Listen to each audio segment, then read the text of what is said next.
తన చివరి శ్వాస వరకు కార్మికులకు అండగా నిలుస్తానని రామగుండం ఎమ్మెల్యే మక్కాన్ సింగ్ రాజ్ ఠాకూర్ అన్నారు.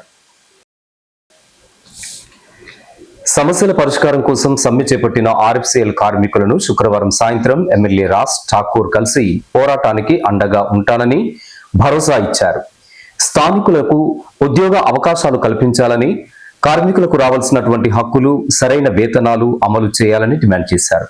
స్థానిక యువతకు ఉద్యోగాలు ఇవ్వకుండా బయటి వారిని తీసుకురావడం సరైంది కాదని ఖండించారు. ఆర్ఎఫ్సిఎల్ రైతులకు ఎంతో కీలకమైన సంస్థ అని, రైతులకు యూరియా సరఫరాలో ఎలాంటి ఇబ్బందులు కలగకుండా ప్రభుత్వం తగు చర్యలు తీసుకుంటుందని చెప్పారు. సీఎం, డిప్యూటీ సీఎం సహకారంతో అభివృద్ధి కార్యక్రమాలు కొనసాగిస్తున్నామని తెలిపారు. కాగా ఆర్ఎఫ్సిఎల్ కార్మికుల సమస్యలను మంత్రి శ్రీధర్ బాబు దృష్టికి తీసుకెళ్లి కార్మికులకు న్యాయం జరిగేలా చర్యలు తీసుకుంటామని ఎమ్మెల్యే హామీ ఇచ్చారు. వీర్లపల్లి R&R ప్యాకేజీ విషయంలో గత నాయకులు ప్రజలను మోసం చేశారని విమర్శించిన ఎమ్మెల్యే, నా తల్లి సాక్షిగా చివరి శ్వాస వరకు ప్రజల కోసం పని చేస్తానని భావోద్వేగానికి గురయ్యారు. అనంతరం కార్మికుల సమక్షంలోనే మంత్రి శ్రీధర్ బాబుతో ఎమ్మెల్యే రాజ్ ఠాకూర్ ఫోన్లో మాట్లాడి కార్మిక సమస్యలను వివరించారు. ఈ నేపథ్యంలో ఆర్ఎఫ్సిఎల్ యాజమాన్యంతో మాట్లాడి కార్మికుల సమస్యల పరిష్కారానికి ప్రభుత్వ పరంగా తగు కృషి చేస్తామని శ్రీధర్ బాబు కూడా హామీ ఇచ్చారు. గతంలో సమస్య ఉన్నప్పుడు 15 రోజుల క్రితం అనేక మార్లు ఇక్కడ ఉన్నటువంటి అధికారులకి తెలియజేస్తే, ఒక రోజు నేను లేని సమయంలో హైదరాబాద్ లో మీటింగ్ జరిగింది. మళ్ళీ రాజ్ ఠాకూర్ వచ్చిన తర్వాత రండి అంటే ఇంత లోపలికి వారంలో ఈ సమస్య వచ్చింది. ఇలా పోరాటం మొదలు పెట్టాల్సిన అవసరం వచ్చింది.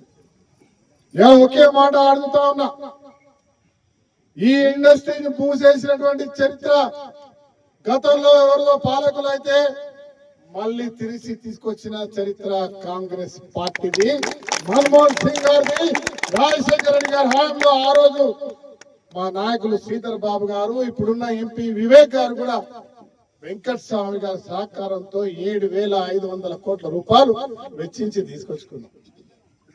అప్పుడున్నటువంటి నాయకులు ఇక్కడ కొలువులు చేయడానికి ఏం చేసిరో మీకు తెలుసు.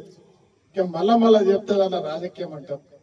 మీకు గుర్తుందో లేదో, పోయినసారి నేను ఫ్యాక్టరీ లోపలికి వస్తే లీకేజ్ వచ్చి ఎందుకైతే నేను చూడడానికి వస్తే ఆ రోజు CEO తోటి మాట్లాడినాం.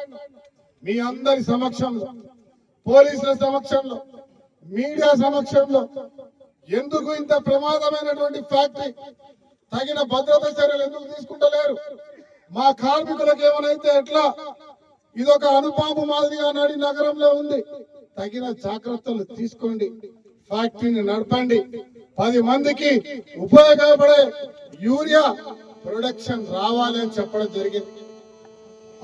ఆ మాటకి చెప్పుతూ మీ CSR నిధులు ఇప్పటివరకు ఎక్కడెక్కడ పెట్టారని అడిగితే తెల్లవారి పేపర్లో ఏమొచ్చిందో మీరు అందరు చూసి, 70,000 మెట్రిక్ టన్నుల యూరియా ఒక ఎమ్మెల్యే తీసుకుపోయినా. యూరియా బుక్కి చచ్చిపోతామా?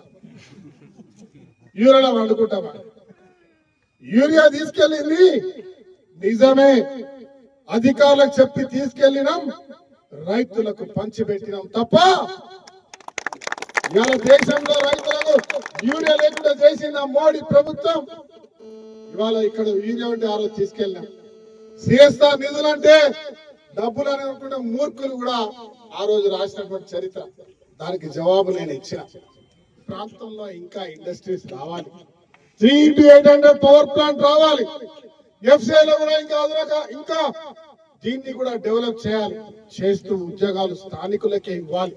ఇచ్చిన ఉద్యోగాల్లో ఇవాళ క్వాలిఫైడ్ అంటే స్కిల్, నాన్ స్కిల్, అన్స్కిల్, ఏదైతే సెమీ స్కిల్ ఉంటుందో అవి ఖచ్చితంగా అమలు చేయాలి, సరైన పనికి సరైన వేతనం ఇవ్వాలి అనే డిమాండ్ ని ఇవాళ గట్టిగా డిమాండ్ చేస్తా ఉన్నా.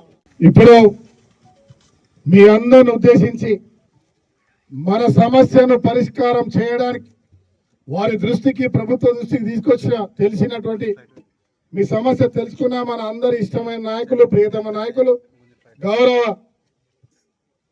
మంత్రివర్యులు పెద్దలు శ్రీధర్ అన్న గారు మీ అందరితో మాట్లాడతారు. శ్రద్ధగా వినాల్సిందిగా కోరుతాను. అన్న నమస్కారం, రాజ్ ఠాకూర్ మాట్లాడుతున్నా. కార్మికులు అందరూ ఉన్నారన్న.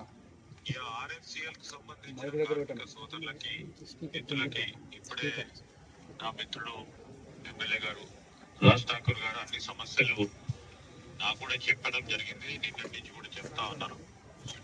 నేను యాజమాన్యంతో కూడా మాట్లాడతాను. తర్వాత రాజ్ ఠాకూర్ గారు అదేవిధంగా మీ కార్మిక నాయకుడు సోదరుడు వారితో కూడా మాట్లాడి సమస్య పరిష్కారానికి వెంటనే సత్వర కార్యక్రమాలు చేపడతాము. నేను తొందరగానే వారికి మీకున్న చిన్న సమస్యలు కూడా, అది కూడా పెద్ద సమస్య కూడా కాదు, RFCL మరి CEO గారు వారందరితో పిలిచి మాట్లాడి సమస్య పరిష్కారం చేస్తాను. నేను మా కార్మిక సోదరులందరూ కూడా చెప్తా ఉన్నాను. మా గౌరవ శాసనసభ్యుడు నా మిత్రుడు రాజ్ ఠాకూర్ గారు కూడా నేను కోరేది ఏంటంటే ఈ ప్రాంతానికి సంబంధించి అతి ముఖ్యమైన అది ప్రాజెక్టు యాజమాన్యము స్పందన సరిగా ఉండలేదని మీరు చేస్తా ఉన్న తీరును తప్పకుండా దృష్టిలో పెట్టుకొని తప్పకుండా వారందరితో యాజమాన్యంతో మాట్లాడి ఎమ్మెల్యే గారితో కూడా మాట్లాడి సమస్య పరిష్కారానికి మనం కృషి చేద్దాం. నేను కార్మిక సోదరులందరూ కూడా విరమణ చేసుకోమని కోరుతా ఉన్నాను. థ్యాంక్ యూ అన్న.